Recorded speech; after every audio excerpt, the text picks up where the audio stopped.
الحمد للہ رب العالمین والعاقبۃ للمتقین والصلاة والسلام علی سید الانبیاء والمرسلین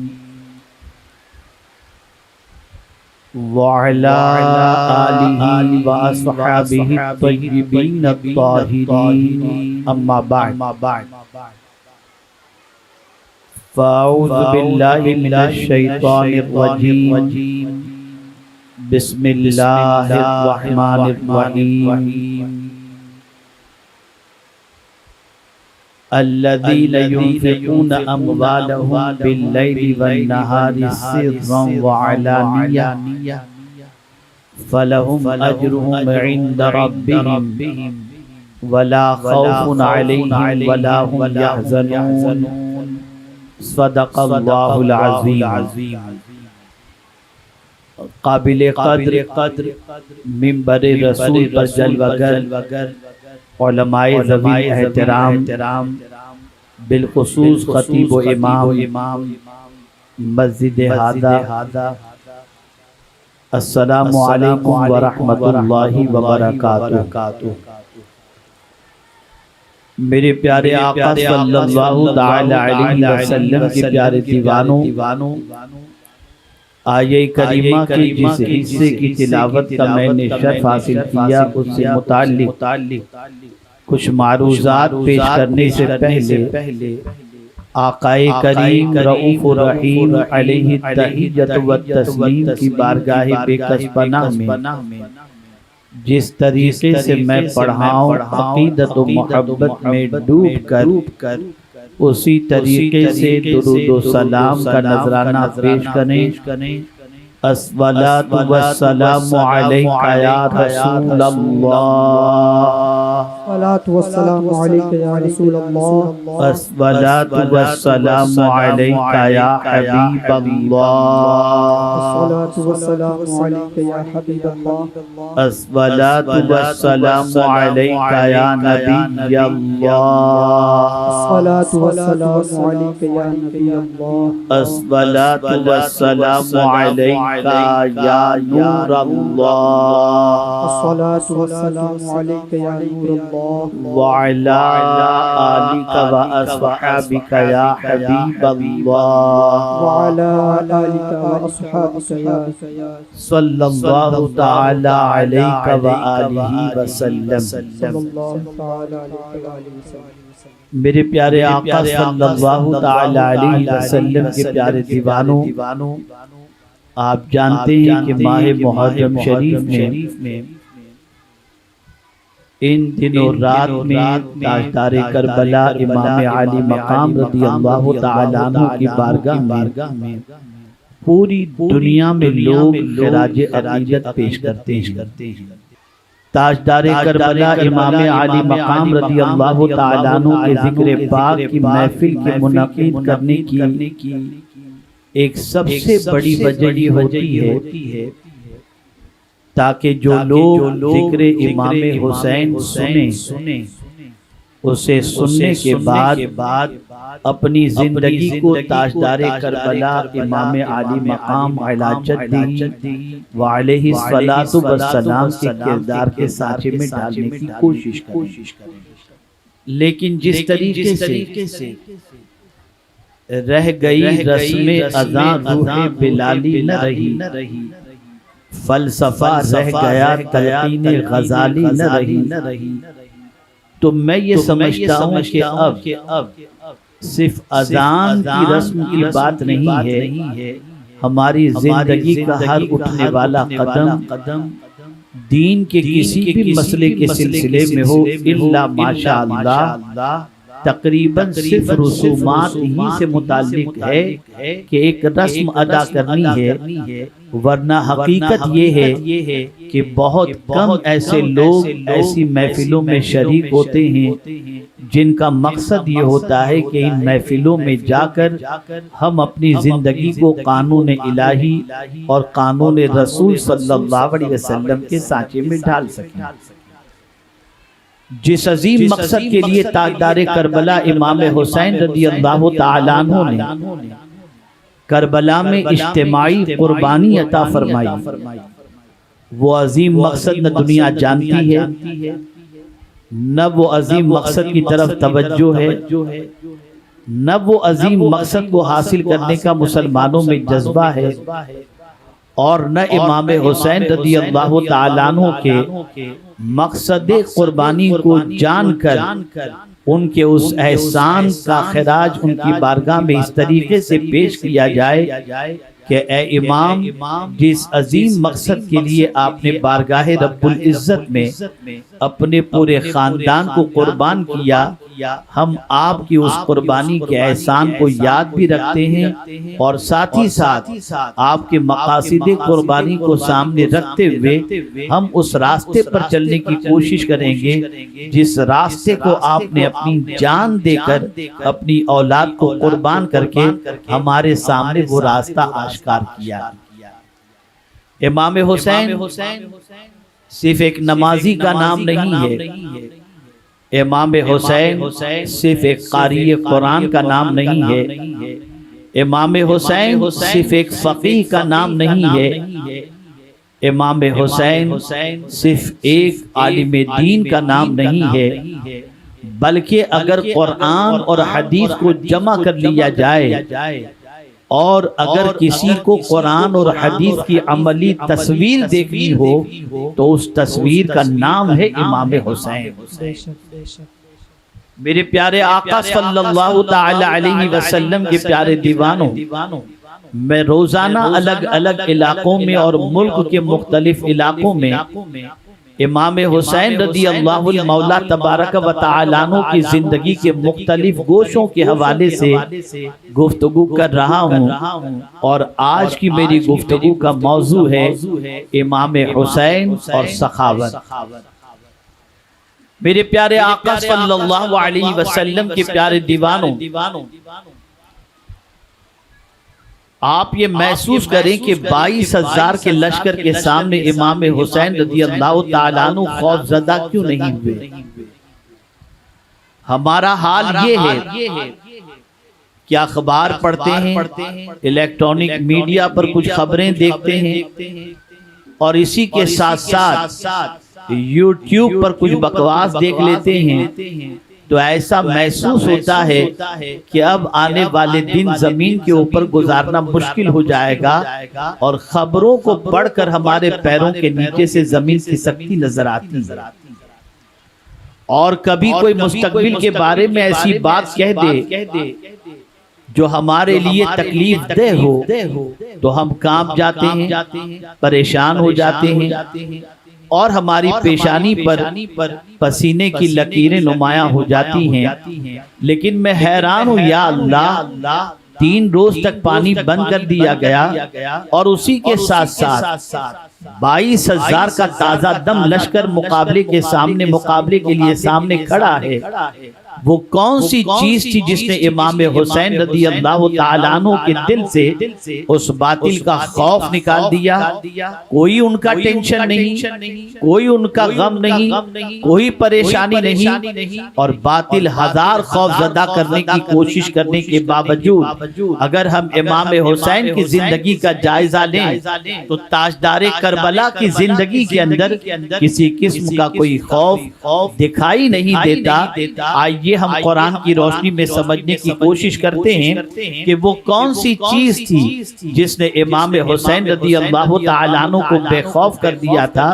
ہم یہ تو اولیاء کرام کی یاد کی محفلوں میں آیت کی تلاوت کرتے ہیں، الا ان اولیاء اللہ لا خوف علیہم ولا ہم یحزنون۔ اس میں کوئی شک کی گنجائش نہیں ہے کہ ولی کو کوئی خوف نہیں ہوتا، وہ غمگین نہیں ہوتے۔ لیکن میں آپ کو بتاؤں کہ جتنے بھی ولی کو آپ دیکھیں گے ان سب کا اٹھنے والا قدم نبی آخر الزمان صلی اللہ علیہ وسلم کے طریقے کے مطابق آپ کو نظر آئے گا۔ رسول اعظم صلی اللہ تعالی علیہ وسلم کے کردار کو، ان کی عملی زندگی کو اگر دیکھنا ہو تو صحابہ کی زندگی میں دیکھو، صحابہ کے بعد دیکھنا ہو تابعین کی زندگی میں دیکھو، تابعین کے بعد دیکھنا ہو تو تابعین کی زندگی میں دیکھو، اور ان کے بعد دیکھنا ہے ائمہ مجتہدین کی زندگی میں دیکھو، اور ان کے بعد دیکھنا ہے تو قیامت تک کے آنے والے اولیاء کی زندگی میں دیکھو۔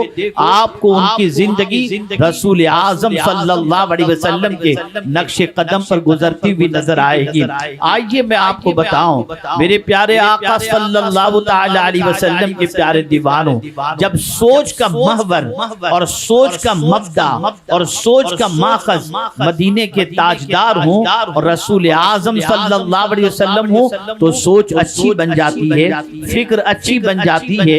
لیکن اگر ہم نے اپنی فکریں ہم نے ٹی وی سے حاصل کرنا شروع کر دی، یوٹیوب سے حاصل کرنا شروع کر دی، اور اپنی فکروں کو ہم نے گیجٹ سے حاصل کرنا شروع کر دی، انٹرنیٹ سے حاصل کرنا شروع کر دی، اور ایسے لوگوں کو ہم نے اپنی زندگی میں شامل کر لیا اور ان کی فکروں کو داخل کر دیا جن کی زندگی کا تعلق دور تک نہ قرآن سے نظر آتا ہے نہ حدیث سے نظر آتا ہے، تو ہماری آئیڈیولوجی چینج ہو جائے گی، ہماری سوچ چینج ہو جائے گی۔ آج پوری دنیا کے اندر سوچ بدلنے کا کام ہو رہا ہے۔ آج کی سوچ یہ ہے سیلفش بنو، اپنا پیسہ اپنے پاس رکھو، اپنی دولت اپنے پاس جمع رکھو، اپنی دولت کو صرف اپنے بچوں کے پیچھے خرچ کرو، اپنی دولت کو صرف اپنے گھر والوں کے پیچھے خرچ کرو۔ میرے پیارے آقا صلی اللہ علیہ وسلم کے پیارے دیوانوں، اپنی اولاد، اپنے ماں باپ اور اپنی فیملی کے پیچھے دولت خرچ کرنا یہ کوئی غلط کام نہیں ہے، یہ اپنی جگہ پر مسلم ہے۔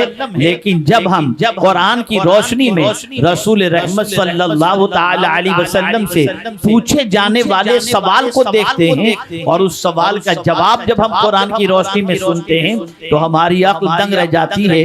پوچھنے والے نے حضور سے یہی تو پوچھا تھا، یسألونک ماذا ينفقون، یہ پوچھنے والے نے ہی حضور سے پوچھا تھا جسے رب نے فرمایا میرے محبوب یہ تم سے پوچھ رہے ہیں نا کہ ہم کیا خرچ کریں۔ اللہ اکبر، آپ جانتے ہیں جب پیغمبر رحمت صلی اللہ تعالی علیہ وسلم سے پوچھنے والوں نے جب یہ سوال پوچھا کہ آپ اللہ کی راہ میں خرچ کرنے کے لیے ابھار رہے ہیں، اللہ کی راہ میں آپ انفاق کے لیے دعوت دے رہے ہیں، تو ہم کتنا خرچ کریں؟ تو اللہ اکبر، میرے پیارے آقا صلی اللہ تعالی علیہ وسلم کے پیارے دیوانوں، رحمت عالم صلی اللہ تعالی علیہ وسلم نے ضرورت سے جو زائد ہے اسے اللہ کی راہ میں خرچ کرنے کا حکم عطا فرمایا۔ آپ ذرا دیکھیں تاریخ کے اوراق الٹ کر کے دیکھیں تو آپ کو پتا چلے گا کہ جن جن لوگوں نے اپنی دولت کے دروازے غریبوں کے لیے کھول دیے، مساکین کے لیے کھول دیے، ضرورت مندوں کے لیے کھول دیے، اللہ نے ان پر اپنی رحمتوں کے دروازے کھول دیے، اللہ نے ان پر انعام و اکرام کی بارش نازل فرمائی اور ان کے دل کو خوف سے بے نیاز کر دیا۔ اب ان کے دل میں کوئی خوف نہیں ہوتا۔ اولیاء کی صفت، صحابہ کی صفت، تابعین کی صفت، شہداء کی صفت کو اگر آپ دیکھیں تو قرآن اس کو مینشن کرتا ہے، الذین ينفقون اموالهم باللیل والنہار سرا وعلانیہ فلہم اجرہم عند ربہم ولا خوف علیہم ولا ہم یحزنون۔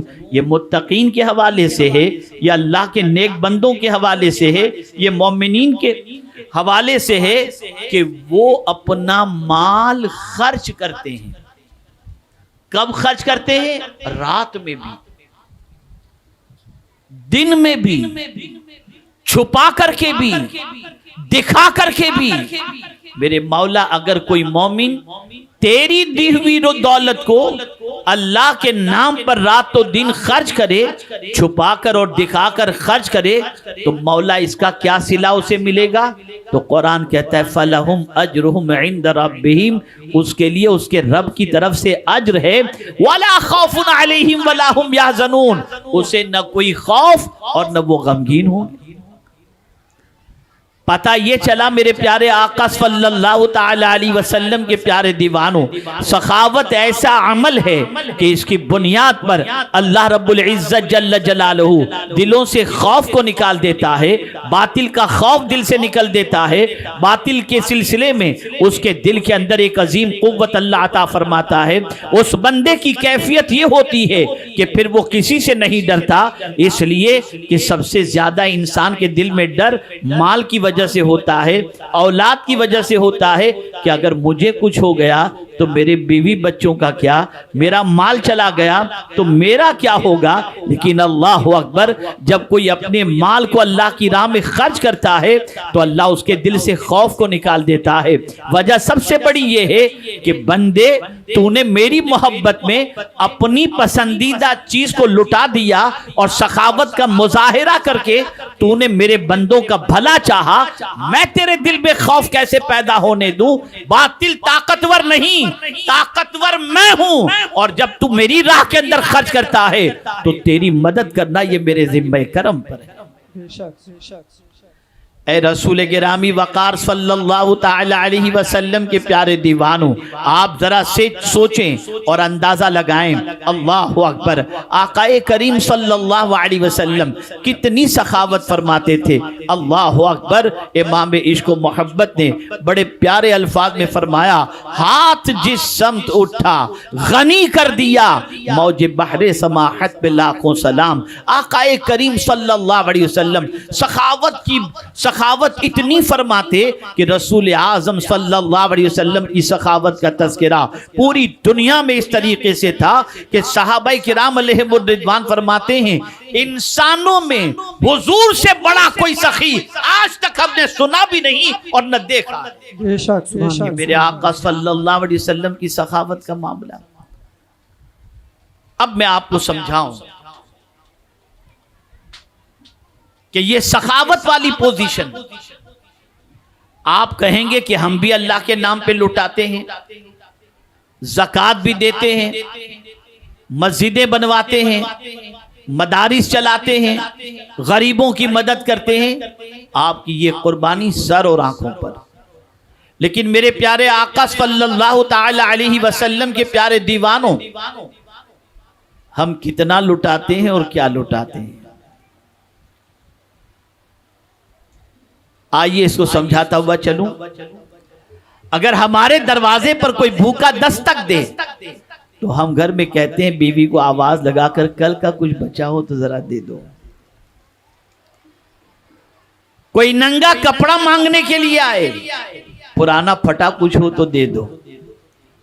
اس کو اگر مختصراً میں کہوں تو یوں ہوگا، جو ہمیں پسند نہیں وہ ہم اللہ کے نام پہ دے دیتے ہیں۔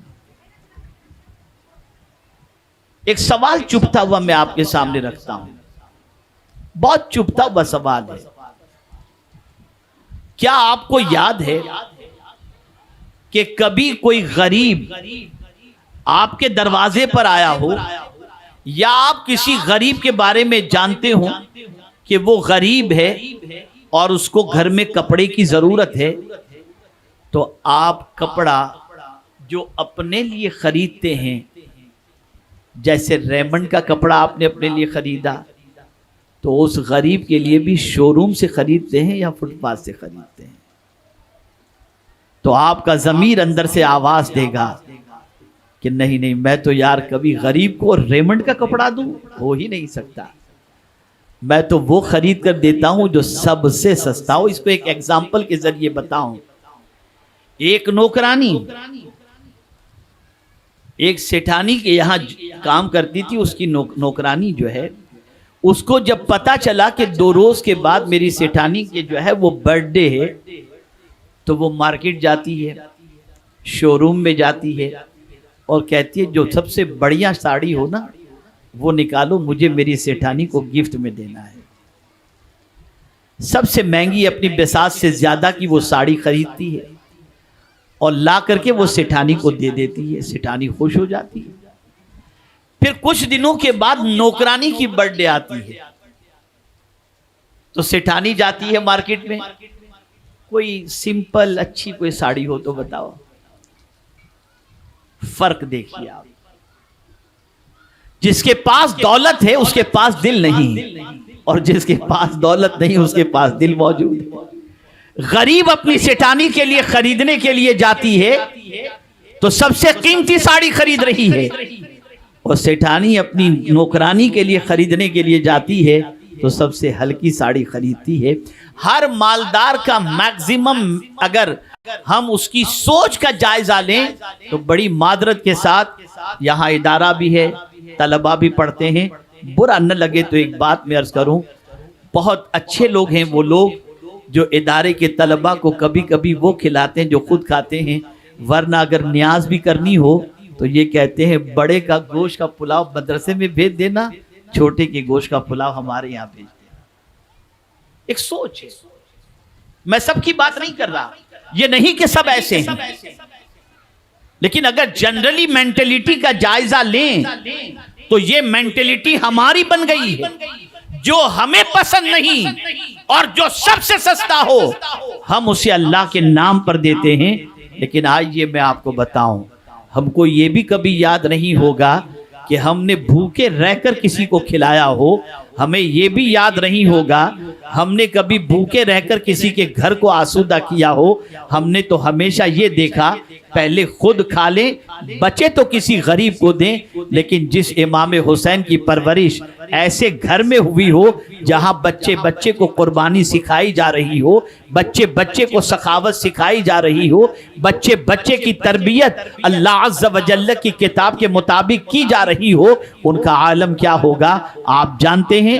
میرے پیارے آقا صلی اللہ علیہ وسلم کے پیارے دیوانوں، حسنین کریمین بیمار ہیں اور اس بیماری کی وجہ سے ان کی صحت یابی کے لیے 3 روزے کی نذر مانی جاتی ہے، اور بڑی مشکل سے محنت و مشقت کے بعد 1 دن کی روٹی کا افطار کا انتظام ہوتا ہے۔ گھر کے لوگ روزے سے ہیں، افطار کے وقت روٹی دسترخوان پر موجود ہے، ایک مسکین دروازے پر آواز لگاتا ہے، میں بھوکا ہوں، اللہ کے نام پر مجھے عطا کر دو۔ تاجدار کربلا کی والدہ سامنے پڑی ہوئی روٹیوں کو سمیٹتی ہیں اور خادمہ سے فرماتی ہیں، ہم سے زیادہ بھوکا اور ہم سے زیادہ مستحق دروازے پر موجود ہے، لے جاؤ اور یہ روٹیاں اسے دے دو، آج ہم پانی پی کر افطار کر لیں گے اور اللہ کا شکر بجا لائیں گے۔ اس طریقے سے پہلے دن دے دیا، بمشکل تمام۔ دوسرے دن روٹی کا انتظام تھا اور اس انتظام میں مولا علی نے کوشش کی، انتظام ہوا۔ دوسرے روز بھی افطار کے وقت جیسے ہی دسترخوان پر بیٹھتے ہیں، روٹیاں موجود ہیں، دروازے پر کوئی آواز دیتا ہے، یتیم ہوں، اللہ کے نام پر مجھے کچھ دے دو۔ خاتون جنت نے ساری روٹیاں سمیٹی اور فرمایا، یہ دروازے پر آواز دینے والا ہم سے زیادہ بھوکا نظر آتا ہے، اٹھاؤ اور لے جا کر کے اسے دے دو، آج ہم پانی پی کر افطار کر لیں گے۔ اور تیسرے دن بھی جب تیسرے روزے کی افطار کے لیے بیٹھتے ہیں اور چند روٹیاں دسترخوان پر موجود ہوتی ہیں، اور اسی موقع پر ایک قیدی نے دروازے پر آواز لگائی، خاتون جنت نے فرمایا، روٹیاں اٹھاؤ اور اس قیدی کو دے دو، اس لیے کہ یہ ہم سے زیادہ بھوکا ہے۔ اللہ اکبر! آپ اندازہ لگائیں، اے رسول گرامی وقار صلی اللہ تعالی علیہ وسلم کے دیوانوں، جس گھر کے اندر سخاوت کے ایسے منظر امام حسین دیکھ رہے ہوں، جس گھر کا بچہ تاجدار کربلا امام حسین رضی اللہ تعالیٰ عنہ اپنی ماں کو اس طرح سے سخاوت کرتے دیکھے ہوں، پھر ظاہر سی بات ہے جب تربیت اس قسم کی ہوگی، ماحول اس قسم کا ہوگا، انوائرمنٹ اس قسم کا ہوگا، تو بچے کے دل کے اندر بھی اسی طریقے کی قربانی کا جذبہ پیدا ہوگا۔ اللہ اکبر! اور امام حسین رضی اللہ تعالیٰ عنہ کی والدہ خاتون جنت رضی اللہ تعالیٰ عنہ نے یہ سخاوت کہاں سے سیکھی؟ اپنے بابا جان سے سیکھی، رسول رحمت صلی اللہ علیہ وسلم سے سیکھی کہ آقا کریم رؤوف الرحیم علیہ التحیۃ والتسلیم کبھی کسی سوالی کو مایوس نہیں لوٹاتے تھے۔ جب بھی کوئی سوال کرتا، رحمت عالم صلی اللہ علیہ وسلم سوال پورا کر دیتے تھے۔ اب آپ دیکھیے، ایک سوال اور ایک سائل کا سوال اور اس پر حضور کا عمل، جب آپ یہ سنیں گے تو آپ محسوس کریں گے، اللہ اکبر! میرے پیارے آقا صلی اللہ تعالی علیہ وسلم کے پیارے دیوانوں، ایک سائل دروازے پر آیا اور اللہ کے نام پر جیسے ہی مانگا، اس وقت رسول اعظم صلی اللہ علیہ وسلم کے پاس بظاہر دینے کے لیے کچھ بھی نہیں تھا، سرکار صلی اللہ علیہ وسلم نے قرض سے کچھ لے کر سائل کے سوال کو پورا کرنا چاہا تو فاروق اعظم رضی اللہ المولا تبارک و تعالی عنہ عرض کرتے ہیں یا رسول اللہ صلی اللہ تعالی علیہ وسلم، اللہ نے اس طرح سے تو آپ کو مشقت میں نہیں ڈالا نا کہ آپ لوگوں سے لے کر کے لوگوں کا سوال پورا کریں، کیوں حضور آپ اتنی تکلیف اٹھاتے ہیں؟ آقا کریم صلی اللہ علیہ وسلم کا چہرہ اس موقع پر فاروق اعظم کے جملے کو سن کر زرد ہو گیا، لیکن اسی موقع پر صدیق اکبر کھڑے ہو کر عرض کرتے ہیں حضور دیتے جائیے، اللہ عز و جل آپ کو دینے والا ہی بنا کر بھیجا۔ بے شک سبحان آپ اندازہ لگائیے، قرض لے کر سائل کے سوال کو پورا کیا جاتا ہے۔ رسول رحمت صلی اللہ تعالی علیہ وسلم سخاوت پر صحابہ کو ابھارتے، اللہ کے نام پر دینے پر ابھارتے، اور اتنا دینے پر ابھارتے کہ اگر سارے صحابہ کی زندگی کا جائزہ لیں تو خود بھوکے رہ کر اوروں کو کھلاتے نظر آئیں گے، اللہ کے نام پر لٹاتے نظر آئیں گے۔ میں ایک بہت بڑی سوچ دنیا کے مختلف مالداروں کو دینا چاہوں گا، کیونکہ یہ پروگرام صرف آپ ہی نہیں سن رہے، دنیا کے مختلف ملکوں کے اندر لوگ سن رہے ہیں، جو بھی سن رہے ہیں اور جن کو بھی اللہ نے سرمایہ عطا کیا ہے، میں صرف ایک جملہ عرض کروں گا، سرمایہ کے استعمال کا طریقہ آپ دنیا داروں سے نہیں مدینے کے تاجدار سے سیکھو۔ بے شک بے شک بے شک۔ صحابہ کی زندگی سے دیکھو۔ ایک سوال میں پوچھنا چاہتا ہوں، آپ میں سے بہت سارے مدینے شریف گئے ہیں، آپ میں سے بہت سارے بغداد مقدس گئے ہوں گے، آپ میں سے بہت سارے سلطان الہند کے دربار میں حاضر دیے ہوں گے۔ ایک سوال میرا آپ سے ہے، مجھے یہ بتاؤ، کیا رسول رحمت صلی اللہ علیہ وسلم کو اللہ عز و جل نے مال و دولت نہیں عطا فرمایا تھا؟ عطا فرمایا تھا۔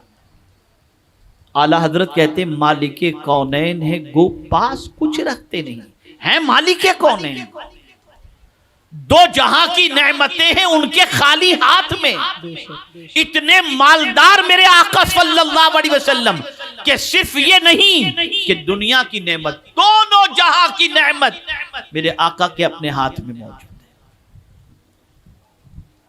پھر حضور نے اپنے مال کا استعمال کیسے کیا؟ چلیے آپ کہہ سکتے ہیں وہ سید الانبیاء تھے، وہ رسول رحمت صلی اللہ علیہ وسلم، لیکن آئیے میں تھوڑا سا اور آگے بڑھوں۔ آپ مدینہ شریف جائیں، کسی سے پوچھ لیجئے کہ مدینہ شریف میں حضور کا مکان بتائیے، کوئی محل ہو تو بتا دو حضور کا، تو روزہ تو بتایا جائے گا، بنگلہ نہیں بتایا جائے گا۔ صدیق اکبر رضی اللہ المولا تبارک و تعالی عنہ کے حوالے سے آپ پوچھیں کہ صدیق اکبر کا بنگلو بتاؤ، لوگ نہیں بتا پائیں گے۔ پہلوئے مصطفیٰ صلی اللہ علیہ وسلم میں وہ آرام کر رہے ہیں، اس کی نشاندہی لوگ کریں گے۔ فاروق اعظم کے بنگلوں کے بارے میں پوچھئے، لوگ کہیں گے کہ فاروق اعظم کا تو کوئی بنگلو یہاں پر نظر نہیں آتا، مدینے میں مصطفیٰ جان رحمت صلی اللہ علیہ وسلم کے پہلو میں آرام کر رہے ہیں۔ ارے حضرت عثمان ذو النورین رضی اللہ المولا تبارک و تعالی عنہ جو اتنے مالدار تھے کہ ایک جنگ کے موقع پر پیغمبر رحمت صلی اللہ علیہ وسلم کی خدمت میں 300 اونٹ مع ساز و سامان کے رسول اعظم صلی اللہ علیہ وسلم کی خدمت میں انہوں نے پیش کیا۔ چلیے ان کا محل تلاش کر لیجئے مدینے میں، تو آپ کو وہاں ان کا محل بھی نہیں ملے گا۔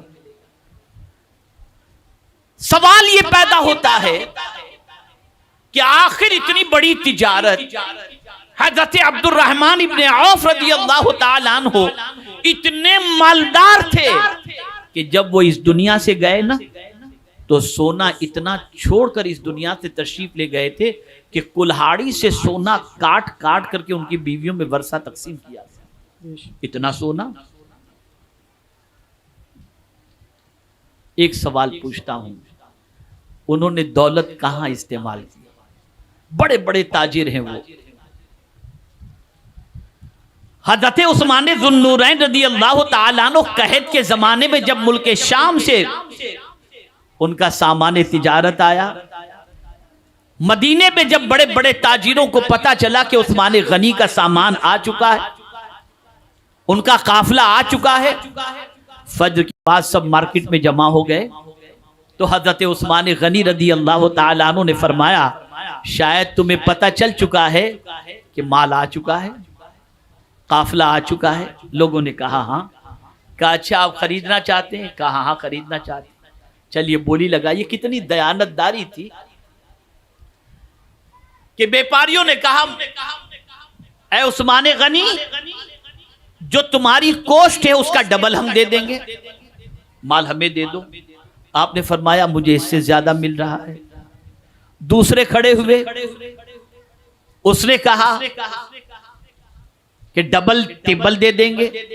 یکے بعد دیگرے جتنے مدینے کے بڑے بڑے تاجر موجود تھے سب کہتے گئے یہاں تک کہ 7% زیادہ، یعنی 7 گنا زیادہ دینے کے لیے تیار، 8 گنا زیادہ دینے کے لیے تیار. لیکن حضرت عثمان ذو النورین رضی اللہ تعالی عنہ نے فرمایا مجھے اس سے بھی زیادہ مل رہا ہے. توجہ چاہوں گا، حضرت عثمان غنی نے فرمایا مجھے اس سے بھی زیادہ مل رہا ہے. مدینے کے بزنس مین نے سوچا ہمارے علاوہ تو کوئی مدینے میں اب تاجر رہ ہی نہیں گیا، ہم سارے بڑے بڑے بزنس مین تو یہاں آ گئے اور ہم نے بولی لگا دی ہم سے زیادہ دینے والا کون ہے. جب حضرت عثمان غنی سے پوچھا گیا، قحط کا زمانہ، مال کی شارٹیج، مارکیٹ میں مال نہیں ہے، ایسی پوزیشن، لیکن جب حضرت عثمان غنی سے پوچھا گیا کہ بھئی اس سے بڑھ زیادہ کون دینے والا ہے، کہا 10 گنا دینے والا میرا مولا ہے. گواہ ہو جاؤ میں نے یہ سب کچھ مدینے کے غریبوں کے لیے وقف کر دیا. یہ دولت کا استعمال ہے. آج مہنگائی ٹماٹر کی دیکھ لیجئے، آج مہنگائی ساری چیزوں کی دیکھ لیجئے. ابھی کل میں نے پڑھا کہ ایک تاجر بالکل کوئی صلاحیت نہیں رکھتا تھا لیکن ٹماٹر کو بیچتے بیچتے کچھ ہی دنوں کے اندر 1.25 کروڑ روپے اس نے کمائے. غریبوں کا استحصال، کمزوروں کی جیب پر نظر اور بے کسوں کو تڑپتا ہوا. اور یہ تو میں آپ کو کیا بتاؤں، تجارت تو چھوڑیے، خدا کی قسم میڈیکل فیلڈ میں چلے جائیے، بڑی عجیب پوزیشن ہے. ضرورت نہیں ہے پیشنٹ کو MRI کی، لیکن وہاں پر چونکہ 35% کمیشن ملے گا، فوراً غریب کو لکھ کر کے دے دیا جائے گا کہ آپ کو MRI کرانا پڑے گا، تب پتا چلے گا آپ کو بیماری کون سی. نہیں ہے ضرورت، اب جائیں گے 9,000 کا MRI کرا کے آئیں گے. جہاں ضرورت ہے ادھر الگ چیز ہے. لیکن آپ دیکھیں ہر جگہ پرسنٹیج، میڈیکل اسٹور میں پرسنٹیج، دوا کی کمپنی میں پرسنٹیج. اگر کوئی بلڈر لائن کا ہے تو سلیے والے سے الگ پرسنٹیج، سیمنٹ والے سے الگ پرسنٹیج، اینٹ والے سے الگ، سب جگہ اس طریقے کا ماحول چل رہا ہے. لوٹو لوٹو اور لوٹو. توجہ چاہوں گا الفاظ پر. دنیا کی سوچ یہ ہے کہ لوٹو اور اللہ والوں کی سوچ یہ ہے کہ لٹاؤ. بے شک بے شک بے شک. جب آدمی لٹانے والا بن جاتا ہے تو اللہ اس کے دل سے خوف کو نکال دیتا ہے، اللہ اس کے دل سے غم کو نکال دیا کرتا ہے. میرے کہنے کا مطلب آپ قطعی طور پر یہ مت سمجھیے گا کہ آپ مکان نہ لیں، آپ گاڑی نہ لیں، آپ تجارت نہ کریں، لیکن میں آپ کو ضرور یہ بتانا چاہوں گا کہ جہاں آپ یہ سب چیزیں کرتے ہیں وہیں اللہ کے نام پر نکالنے کے اندر کبھی بھی آپ کوتاہی نہ برتیں، کبھی بھی آپ اس کے اندر جو ہے سستی نہ برتیں. سخاوت بہت بڑا عمل ہے، سخاوت بہت بڑی چیز ہے. اگر میں حدیث کی روشنی میں عرض کروں تو آپ کو پتہ چلے گا کہ سخاوت کتنی بڑی چیز ہے. جب سنیں گے اللہ کے رسول صلی اللہ علیہ وسلم کا ارشاد تو آپ محسوس کر سکیں گے کہ سخاوت جیسا عمل اللہ کو کتنا پسند ہے. اللہ کے پیارے حبیب ارواحنا فداہ صلی اللہ علیہ وسلم فرماتے ہیں السخی حبیب اللہ ولو کان فاسق. سخی اللہ کا محبوب ہے، اللہ کا پسندیدہ ہے، اللہ کا دوست ہے، اگرچہ گنہگار. اگر کوئی گنہگار ہے اس کے باوجود وہ سخاوت کر رہا ہے، لٹا رہا ہے. جائز کمائی، ہاں اس کو ذہن میں رکھیے گا. یہ شراب، جوا، ڈرگس یہ سب نہیں، جائز کمائی، لیکن سست ہے، گناہ ہو جاتے ہیں اس سے، لیکن سخاوت کرتا ہے، لٹاتا ہے اللہ کے نام پر. تو حضور فرماتے ہیں یہ سخاوت کرنے والا گنہگار اللہ کو پسند ہے، بے شک بے شک، اللہ کو محبوب ہے. آقا کریم صلی اللہ تعالی علیہ وسلم نے امہات المؤمنین سے فرمایا کہ تم گن گن کے نہ دو تاکہ اللہ عز و جل بھی تم کو لمیٹیڈ نہ دے. تم بغیر گنے دو، مولا بے حساب تمہیں عطا فرمائے. بے شک بے شک. بلکہ آقا کریم صلی اللہ علیہ وسلم نے فرمایا انفق یا ابن آدم، اے اللہ کے بندوں خرچ کرو. تم بندوں پر خرچ کرو، اللہ تم پر خرچ کرے گا. یہ ہے سخاوت. میرے پیارے آقا صلی اللہ تعالی علیہ وسلم کے پیارے دیوانوں، لیکن جب سخاوت کریں تو قرآن نے سخاوت کا انداز بھی بتایا، سخاوت کا طریقہ بھی بتایا، اور کیا سخاوت کرنا چاہیے، کیا اللہ کے نام پہ خرچ کرنا چاہیے، اس کو بھی قرآن نے منشن کیا. میرے پیارے آقا صلی اللہ علیہ وسلم کے پیارے دیوانوں، اللہ فرماتا ہے لن تنالوا البر حتی تنفقوا مما تحبون. ہرگز تم نیکی کو نہیں پہنچ سکتے جب تک کہ اپنی پسندیدہ چیز کو، اپنی محبوب چیز کو اللہ کے نام پہ خرچ نہ کر دو. اب آئیے میں آپ کو سمجھاتا ہوا چلوں. ہمارا حال یہ ہے کہ ہم رمضان میں زکوٰۃ نکال کر سمجھتے ہیں ہم نے خرچ کر دیا. حضور صلی اللہ علیہ وسلم فرماتے ہیں زکوٰۃ کے علاوہ بھی اللہ عز و جل نے بندوں کے حق تم پر رکھے ہیں. تم اللہ عز و جل کے بندوں کا حق ادا کرو، یعنی ان پر خرچ کرو. میرے پیارے آقا صلی اللہ تعالی علیہ وسلم کے پیارے دیوانوں، سوچ بنی پوری دنیا کے مسلمانوں کی. توجہ چاہوں گا، یہ وہ نکتہ عرض کر رہا ہوں، اگر سرمایہ داروں نے اسے ذہن کے اندر محفوظ کر لیا تو ہماری دنیا کے اندر محتاجی ختم ہو جائے گی. آئیے میں بتاؤں، پیغمبر رحمت صلی اللہ علیہ وسلم نے ارشاد فرمایا مرنے والا مرنے سے پہلے اگر 3 کام کر کے مرتا ہے تو اللہ اکبر، اس کے اعمال مرنے کے بعد منقطع ہو جاتے ہیں سوائے ان 3 چیزوں کے جو وہ کر کے مرا ہے. پہلی چیز، مرنے سے پہلے وہ کوئی علمی کام کر کے مرا ہے، کوئی کتاب لکھ کر کے مرا، کوئی ادارہ قائم کر کے مرا، کوئی اسکول قائم کر کے مرا جس سے لوگ علمی فیضان حاصل کر رہے ہیں. اب وہ مرنے والا مرنے کے بعد قبر کے اندر سویا ہوا ہے، لیکن جب تک اس کے علم سے دنیا فائدہ اٹھائے گی اس کو قبر میں اس کا ثواب ملتا رہے گا، اس کا فائدہ پہنچتا رہے گا. اللہ اکبر. یہی وجہ ہے کہ جب ہم تاریخ الٹ کر کے دیکھتے ہیں تو علمی ادارے مسلمانوں کے نظر آتے ہیں. آپ سن 700 ہجری میں چلے جائیں، بغداد کی زندگی، بغداد کی تاریخ کا مطالعہ کریں. تنہا بغداد مقدس کے اندر 32 یونیورسٹی تھی جہاں پر لوگ اپنی علمی پیاس کو بجھانے کے لیے یورپ وغیرہ سے بھی پہنچا کرتے تھے.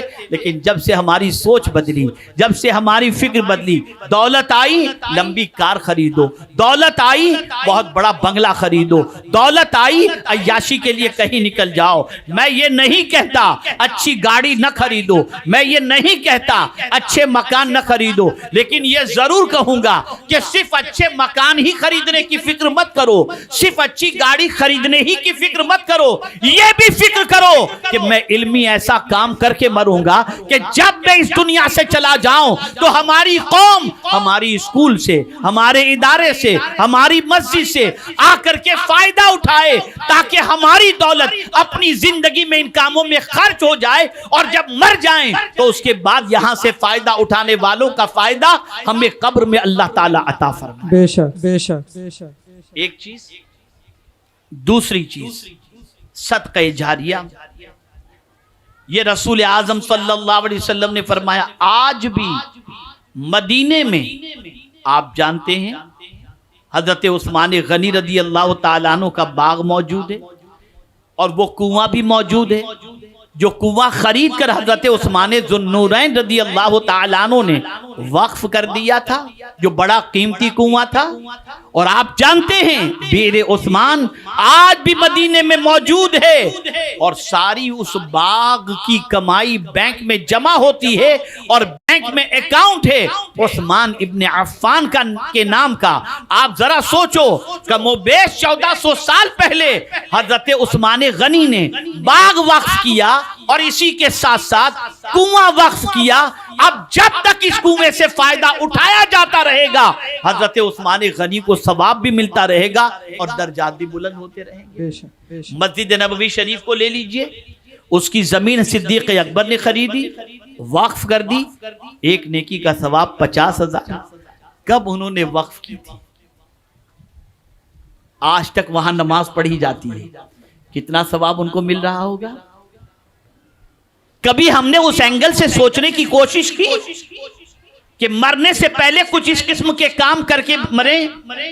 اگر آپ سوچتے ہیں بڑی منت و سماجت سے میں نے میرے بیٹے کے لیے دعا کی تھی، اللہ نے مجھے بیٹا عطا فرما دیا، اس کے لیے میں نے دکان بنا لی، سب کچھ بنا لیا، ساری چیزیں بنا لی، میرا بیٹا مجھے کام آئے گا۔ میاں یاد رکھنا 2-3 دن روئے گا، پھر مست ہو جاتا ہے بچہ اللہ ماشاءاللہ، اور پھر 15ویں شب قبرستان میں جا کر پوچھتا ہے میرے ابا کی قبر کہاں ہے؟ اسے اتنا بھی یاد نہیں ہوتا، یہ بھی خیال نہیں ہوتا۔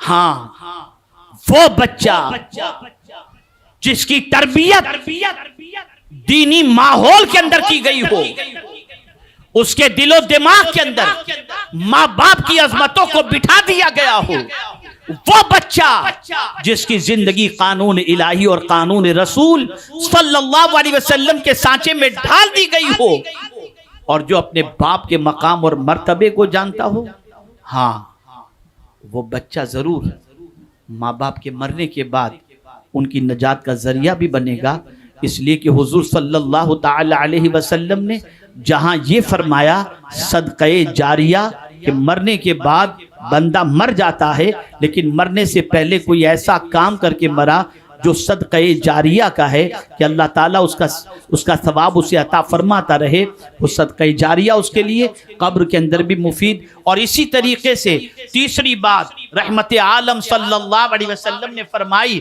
مرنے والا مرنے سے پہلے اپنی نیک اولاد کو چھوڑ کر کے مرے، وہی نیک اولاد اس کی نجات کا ذریعہ بن جائے گی۔ جتنی نیکیاں وہ اولاد کرے گی سب کا ثواب مرنے والے کو قبر کے اندر اللہ عطا فرمائے گا۔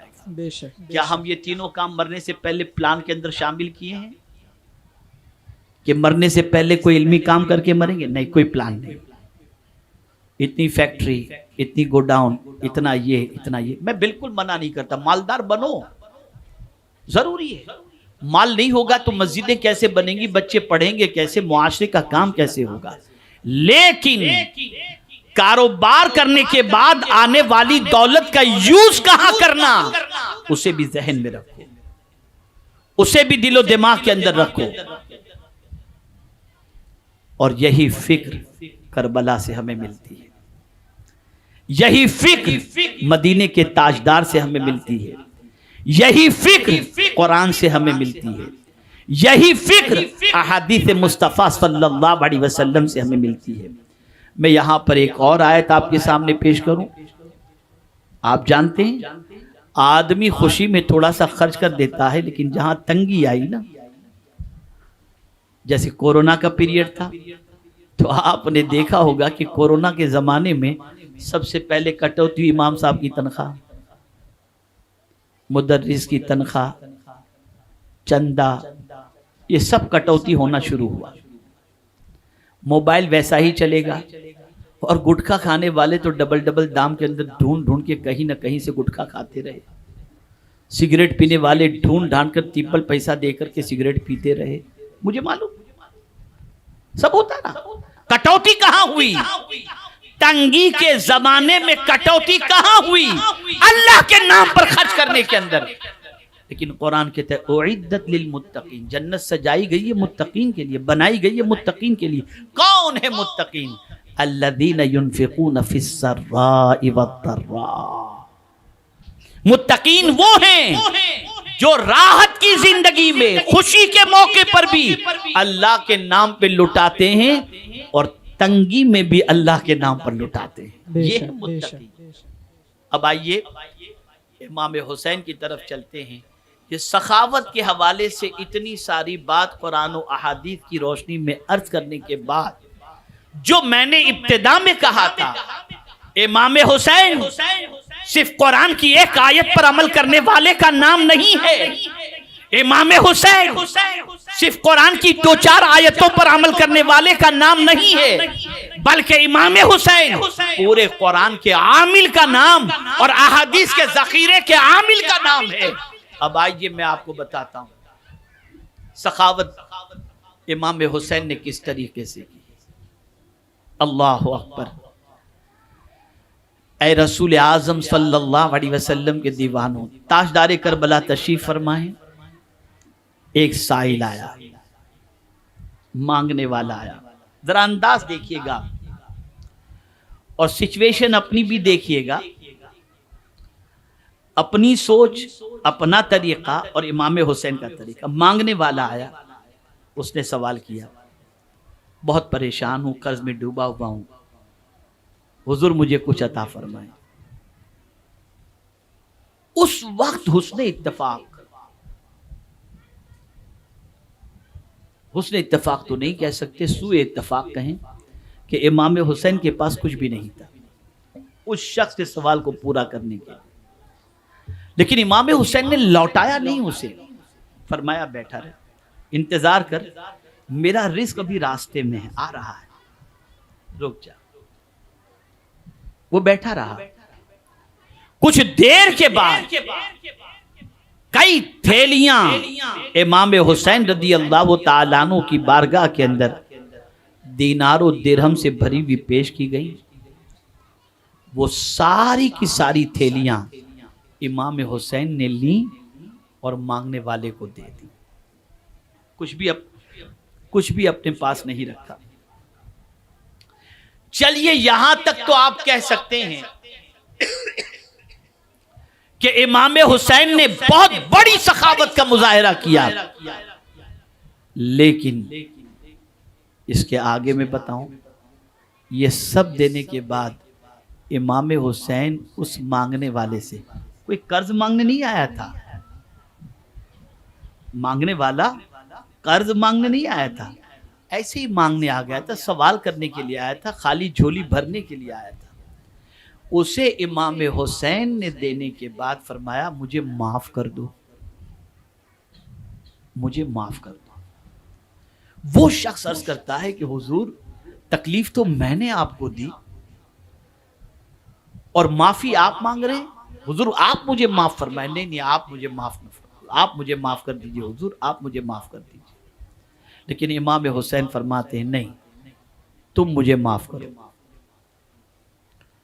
امام حسین رضی اللہ تعالیٰ عنہ اس شخص سے کہتے ہیں کہ تم مجھے معاف کرو. وہ عرض کرتا ہے حضور کس بات کی معافی؟ جواب سنیے. فرماتے ہیں تو نے سوال بہت پہلے کیا تھا اور تیرے سوال کو پورا کرنے میں جو مجھے تاخیر ہوئی نا، میں اس تاخیر کے لیے تجھ سے معافی چاہتا ہوں. لاؤ دنیا میں ایسا کوئی سخی جو مانگنے والے کو دینے میں تھوڑی تاخیر ہو جائے تو مانگنے والے سے معافی مانگے.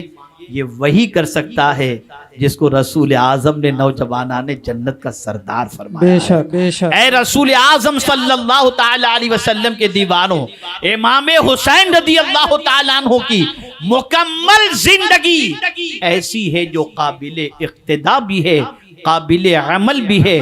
اور امام حسین رضی اللہ تعالیٰ عنہ کی زندگی کے کسی بھی پہلو کو آپ اٹھا کر کے دیکھیں گے تو ان کی زندگی کا کوئی عمل بھی نہ قرآن کے خلاف ملے گا، نہ حدیث مصطفیٰ صلی اللہ علیہ وسلم کے خلاف ملے گا.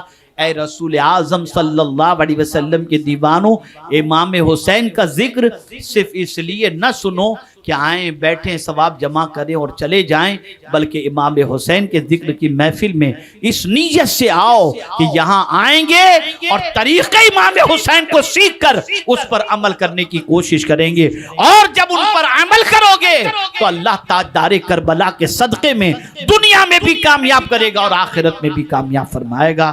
اللہ رب العزت جل جلالہ آقا کریم رؤوف و رحیم علیہ التحیۃ والتسلیم کے صدقہ و طفیل مجھے آپ کو سب کو تاجدار کربلا امام حسین رضی اللہ تعالیٰ عنہ کے نقش قدم پر چلنے کی توفیق عطا فرمائے، ان کی تعلیمات پر عمل کرنے کی توفیق عطا فرمائے۔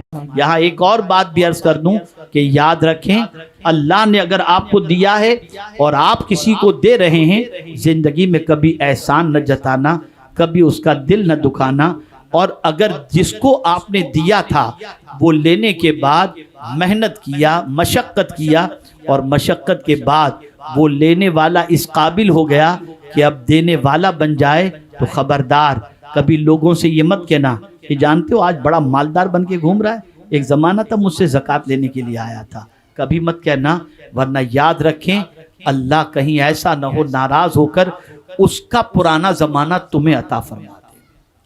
اس کو ذہن میں رکھیے گا، اس لیے کہ احسان جتانے والے کو اللہ پسند نہیں فرماتا۔ حضور صلی اللہ علیہ وسلم فرماتے ہیں جنت کی خوشبو 500 سال کی دوری سے آتی ہے، لیکن 3 لوگ ایسے ہیں جنہیں جنت کی خوشبو بھی نہیں ملے گی۔ نمبر 1 عادی شرابی جو توبہ کیے بغیر مر جائے، اسے جنت کی خوشبو بھی نہیں ملے گی۔ دوسرا وہ شخص جو ماں باپ کو ستانے والا ہے، اس کو بھی اللہ عز و جل جنت کی خوشبو سے محروم رکھے گا۔ اور تیسرا وہ شخص جو احسان کر کے احسان جتائے، سرکار فرماتے ہیں اسے بھی جنت کی خوشبو نصیب نہیں ہوگی۔ اس لیے یاد رکھیں، اگر سخاوت کا جذبہ آپ کے اندر ہے اور کر رہے ہیں، کرتے رہیے، احسان کبھی مت جتائیے گا، اس لیے کہ آپ اپنے پاس سے کہاں دے رہے ہیں۔ ایک نقطہ دے رہا ہوں اور گفتگو ختم، ایک نقطہ، جب کبھی توجہ رہے آپ، جب کبھی آپ کسی کو کچھ دیں تو ایک سوچ اپنی بناؤ، ایک سوچ اپنی بناؤ، آپ اس کو دے رہے ہیں، آپ کو کون دے رہا ہے؟ آپ اس کو دے رہے ہیں، آپ کو کون دے رہا ہے؟ تو فوراً دل خدا کی طرف مائل ہوگا، مجھے میرا مولا دے رہا ہے۔ اسی وقت سوچنا اس کو بھی اللہ ہی دے رہا ہے، ثواب تمہیں دینا چاہتا ہے، اس لیے تمہیں دینے کی توفیق عطا فرما دی۔ تو کبھی احسان کرنے کا خیال یا جذبہ نہیں آئے گا۔ اللہ رب العزت جل جلالہ آقا کریم صلی اللہ علیہ وسلم کے صدقہ و طفیل مجھے آپ کو سب کو اللہ کے ارشاد، اس کے رسول صلی اللہ علیہ وسلم کے ارشاد، صحابہ اہل بیت کے نقش قدم پر چلنے کی توفیق نصیب فرمائے۔ وما علینا الا البلاغ المبین۔ السلام علیکم ورحمۃ اللہ تعالی وبرکاتہ۔